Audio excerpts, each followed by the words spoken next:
یہ خبر صرف اتنی آپ کو بتائی جا رہی ہوگی، یہ نہیں بتایا جا رہا ہوگا کہ انہوں نے آخر کیا ایسا کام کیا ہے،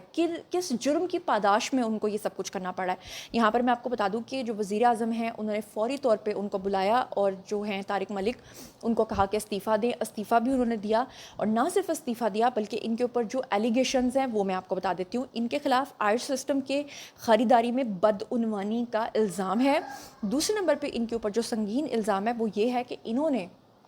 نیازی صاحب کے دور حکومت میں ووٹرز کا ڈیٹا سارا نکال کر لیک کیا۔ کس کو؟ نیازی صاحب کو، پی ٹی آئی کے بڑے حلقوں کو انہوں نے ڈیٹا سارا لیک کیا، کیونکہ وہ خود بھی ایک یوتھیا تھے مبینہ طور پہ۔ تیسرے نمبر پہ ان کے اوپر جو ایلیگیشن ہے وہ یہ ہے کہ انہوں نے سابق آرمی چیف یعنی کہ باجوہ صاحب کا، آپ کو یاد ہوگا، سارا ڈیٹا نکلا تھا، ان کا سارا ڈیٹا جو ہے وہ ڈفرینٹ ویب سائٹس نے چھاپا تھا، جس میں ان کی جو جائیداد کے تمام تفصیلات ہیں وہ سب لیک ہو گئی تھیں، اور اس میں ایف بی آر بھی انوالو تھا۔ اس میں ایف بی آر سے یعنی کہ وہ ڈیٹا نکلوا کر جو ملازمین ہیں انہوں نے لیک کیا تھا۔ تو بتایا جاتا ہے کہ اس میں یہ جو چیئرمین نادرا ہیں جن کا نام طارق ملک ہے وہ انوالو تھے، یعنی جنرل باجوہ کا ڈیٹا لیک کروانے میں بھی یہ انوالو تھے، ووٹرز کا ڈیٹا لیک کر کے پی ٹی آئی کے جتنے بھی بڑے رہنما تھے اور نیازی صاحب تھے ان کو دینے میں بھی وہ شامل تھے، اور آئرس سسٹم جو ہے اس کی خریداری کو خریدنے میں اور اس کی بدعنوانی کروانے میں بھی وہ شامل تھے۔ اور سب سے خطرناک جو ان کے اوپر ایلیگیشن ہے وہ یہ ہے کہ جب جنرل عاصم منیر نے ہمارا آرمی چیف بننا تھا اس وقت ان کا ڈیٹا چوری کروایا تھا۔ کس نے؟ نیازی صاحب نے، اور ڈیٹا چوری کروا کے انہوں نے ثابت کیا کرنے کی کوشش کی تھی، کیونکہ جو جنرل عاصم منیر ہیں وہ سید ہیں، اور سید ہونے کی وجہ سے، سید ہونے کی بنا پر، کیونکہ جو جنرل عاصم منیر ہیں وہ اہل سنت ہیں، لیکن انہوں نے یہ ثابت کرنے کی کوشش کی تھی نیازی صاحب نے کہ وہ اہل تشیع ہیں۔ اہل تشیع بھی مسلمان ہیں، سید بھی مسلمان ہیں، سب مسلمان ہیں، لیکن انہوں نے اس کے پیچھے جو اصل میں خفیہ سازش تھی وہ یہ تھی کہ سعودی عرب کو ڈیٹا دینا تھا۔ سعودی عرب کو انہوں نے یہ کہہ کر بھڑکانا تھا، کیونکہ آپ کو پتہ ہے کہ سعودی عرب اور ایران کی آپس میں نہیں بنتی ہے، صرف مسلکی ان کے جو تضادات ہیں اس کی بنیاد پہ انہوں نے یہ کہا تھا سعودی عرب کو کہ جو جنرل عاصم منیر ہیں وہ بیسیکلی اہل تشیع ہیں، اس لیے ان کو پاکستان کے اندر جو ہے وہ آرمی چیف بننے سے روکا جائے۔ لیکن اس کے بعد جب آرمی چیف کو بلایا گیا تھا سعودی عرب میں اور جب ان سے بات چیت کی تو ان کے سارے ابہام جو ہیں وہ دور ہو گئے تھے، جب ان کو یہ پتہ چلا کہ یہ تو اہل تشیع ہے ہی نہیں۔ تو کہنے کا مقصد ہے کہ اہل تشیع ہو، کوئی اہل سنت ہو، کسی بھی فرقے یا فقے سے ہو، لیکن افسوس کی بات یہ کہ نیازی صاحب نے فرقے اور فقے کو بھی نہیں چھوڑا، انہوں نے اس کو بھی بیچ میں انوالو کر کے اس کے اوپر سیاست کرنے کی کوشش کی۔ تو یہ بہت ہی سنگین قسم کے الزامات ہیں، اور میں آپ کو بتا دوں کہ جو چیئرمین نادرا طارق ملک ہیں ان کے خلاف انکوائری کا آغاز جو ہے وہ ہو چکا ہے، نیب کے اندر انکوائری ہے اور ان کا نام ای سی ایل میں ڈال دیا گیا ہے، اور ان کو اسپیشلی یہ کہا گیا ہے کہ آپ تب تک ملک سے باہر نہیں جا سکتے جب تک کہ آپ اپنے آپ کو ان تمام کلیمز کے اندر جو ہے وہ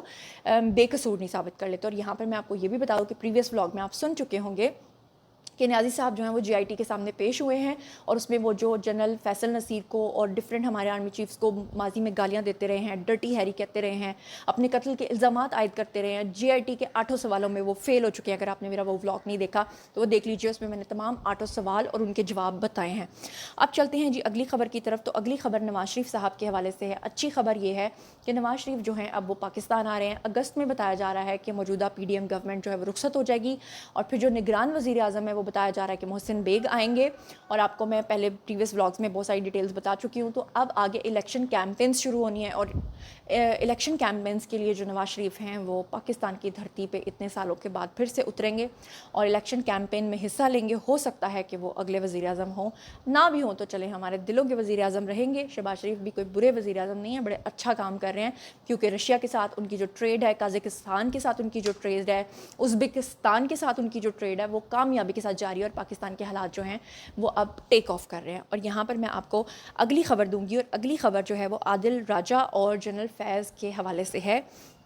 تو خبریں یہ ہیں کہ جناب لنڈن کے اندر بیٹھ کر یہ جو عادل راجہ ہے یہ ہماری اسٹیبلشمنٹ کے خلاف بہت ہی گندا پروپیگنڈا کرتے تھے، اور یہ کچھ اسرائیلینز کے ساتھ بھی ملے ہوئے تھے، کچھ یہودیوں کے ساتھ بھی ملے ہوئے تھے، اور ان کو فنڈنگ بھی جاری تھی۔ پھر آپ نے دیکھا کہ ان کو یہ لگتا تھا کہ لنڈن میں بیٹھ کے میں یہ جو ہرزہ سرائی کر رہا ہوں میرے خلاف کچھ نہیں ہو سکتا، لیکن فائنلی یہ ہوا کہ ان کے خلاف جو ہے وہ سب کچھ ہوا، اور ان کے تمام اکاؤنٹس بند کیے گئے، اور اب فائنلی ان کو لنڈن سے گرفتار کر لیا گیا ہے، جو کہ ایک بڑی اچھی خبر یہ ہے کہ اب کوئی بھی کسی ملک میں بیٹھ کر کسی ملک کے خلاف اگر پروپیگنڈا کرتا ہے تو پھر وہ پکڑا جائے گا اور جواب دہ ہوگا. اور سب سے لاسٹ میں جنرل فیض کے حوالے سے میں آپ کے ساتھ خبر شیئر کروں گی. یہ خبر میں آج سے 1.5 مہینہ پہلے آپ کے ساتھ شیئر کر چکی ہوں کہ جنرل فیض کو جو ہے ان کے گھر میں نظر بند کر دیا گیا تھا, اور میں نے آپ کو بتایا تھا کہ ان کی جو نقل و حرکت ہے اس کو لمیٹڈ کر دیا گیا تھا. اور یہ اسٹیبلشمنٹ کے حلقوں میں یہ فیصلہ کیا جا رہا تھا کہ ان کا کورٹ مارشل اب ہوگا, کیسے ہوگا, نہیں ہوگا, کیا فیصلے ہیں وہ ہوگا, مطلب ڈیسائیڈ کیے جا رہے تھے. اور اب فائنلی سننے میں آیا ہے, بہت سارے صحافیوں نے یہ خبر شیئر کی ہے اور انہوں نے یہی بتایا کہ جنرل فیض کو دوبارہ سے کال کی گئی ہے اور ان کو کہا گیا ہے کہ اب جو آپ اپنی لمیٹڈ نقل و حرکت کر رہے تھے وہ بھی نہیں کر سکتے, اب آپ اپنے گھر کے اندر رہیں گے اور نہ آپ کسی کو مل سکتے ہیں. اور جب تک آپ کے خلاف جو ہے یہ پوری انکوائری ہو نہیں جاتی اور جب تک کہ آپ اپنے آپ کو جو ہے وہ انوسنٹ پروو کر نہیں دیتے, آپ جو ہیں جب تک آپ کے بارے میں کوئی فائنل فیصلہ ہو نہیں جاتا آپ کہیں پر بھی نہیں جا سکتے اور آپ کا نام بھی ECL میں ڈالا جاتا ہے. تو یہ ہیں جی اب تک کی تمام خبریں, امید کرتی ہوں آپ کو پسند آئی ہوں گی. اب باری ہے جی آپ لوگوں کی, مجھے بتائیے ٹرمپ, جنرل فیض اور عادل راجہ کی گرفتاری کے بارے میں آپ کا کیا خیال ہے. مجھے بتائیے رانا ثناء اللہ کے گھر پہ جو حملہ ہوا اور اب فائنلی وہ 44 لوگ اور اس میں سے 39 کی شناخت ہوئی اور پکڑے گئے ہیں, اس کے بارے میں آپ کا کیا خیال ہے. چیئرمین نادرا کو جو پکڑا گیا ہے اور ان کو جو ان سے استعفیٰ لے لیا گیا ہے اور نیب میں ان کے خلاف جو 4 ان کے ایلیگیشنز ہیں جو بہت ہی اسٹرانگ قسم کے ہیں, اس کے بارے میں آپ کا کیا خیال ہے. اور نواز شریف صاحب جو ہیں وہ وطن واپس آ رہے ہیں, اس کے بارے میں آپ کا کیا خیال ہے. جو کچھ بھی آپ لوگ سوچتے سمجھتے ہیں آئیے کمنٹ سیکشن میں شیئر کیجیے, پرسنلی جواب دوں گی. مزید خبریں, ولاگز, انٹرویوز اور سیاسی تجزیے جاننے کے لیے ویسا کنیکٹ رہنا ہرگز مت بھولیے گا. چینل کو سبسکرائب کر لیجیے گا. اپنا بہت خیال رکھیے گا. اللہ نگہبان.